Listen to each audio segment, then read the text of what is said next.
આજે વાત કરીશું રાજકોટની। જો તમારે કોઈ પણ જાતના ડોક્યુમેન્ટ આપ્યા વગર સિમ કાર્ડ ખરીદવા હોય તો તે તમને રાજકોટમાંથી મળી જશે। દેશના ભલે સિમ કાર્ડ માટે ડોક્યુમેન્ટની ફરજિયાત હોય, પરંતુ રાજકોટમાં આવું કશું જ નથી। જો તમે પણ ડોક્યુમેન્ટ વગર સિમ કાર્ડ ખરીદ્યું હોય તો સાવધાન બની જજો। શું છે ઘટના, આવો જોઈએ।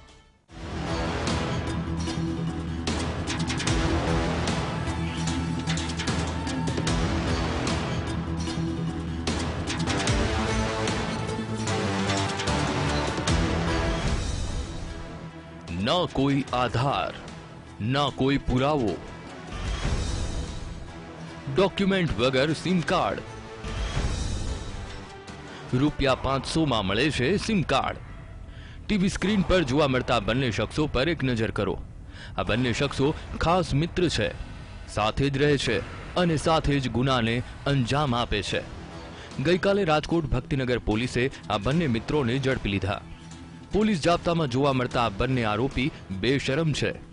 પોલીસ જાપ્તામાં હોવા છતાં બિંદાસ રીતે હસી રહ્યા છે। આરોપી નંબર 1 જીત ઉર્ફે કાનો, સીએમ મજેઠિયા।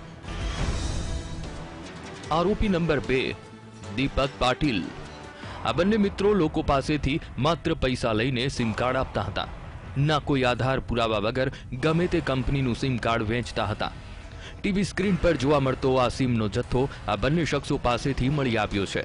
ત્રણેય મિત્રો પૈકી જીત ઉર્ફે કાનો સીએમ મજેઠિયા એન્ટરપ્રાઇઝમાં કામ કરે છે, જેથી પોતે કાર્ડ કઈ રીતે એક્ટિવેશન થાય તેની તમામ પ્રક્રિયાથી વાકેફ હતા।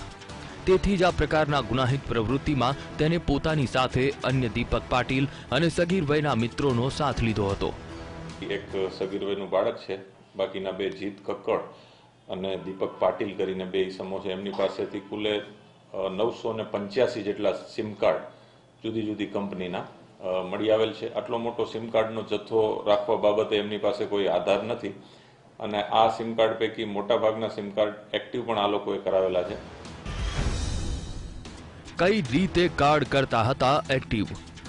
આ ત્રણેય મિત્રો તેમની પાસે સિમ કાર્ડ લેવા આવતા ગ્રાહકોના એકથી વધુ વાર ફિંગરપ્રિન્ટ લેતા હતા, તો સાથે જ ઓટીપી નંબર એકવાર ગ્રાહકના ચાલુ નંબર પર મંગાવતા, જ્યારે તે જ ગ્રાહકના વધારાના ફિંગરપ્રિન્ટનો ઉપયોગ અન્ય કાર્ડના એક્ટિવેશન માટે કરતા હતા, જેનો ઓટીપી નંબર પોતાના મોબાઈલ પર મંગાવતા હતા। આમ એક જ ગ્રાહકના નામે તેના ડોક્યુમેન્ટ અને ફિંગરપ્રિન્ટનો ઉપયોગ અન્ય 2 કે 3 કાર્ડના એક્ટિવેશનમાં થતો હતો। આધાર પુરાવા લીધા વગર જ સીધો જ કોઈ સિમ કાર્ડ લેવા આવે તો 500-600 રૂપિયા જેટલી કિંમતમાં એને વેચવામાં આવતા અને ચોક્કસપણે ઇલીગલ એક્ટિવિટીઝમાં પોતાની ઓળખ છુપાવવા માટે જે છે આ સિમ કાર્ડનો ઉપયોગ થતો હોય એવી ચોક્કસ સંભાવના છે।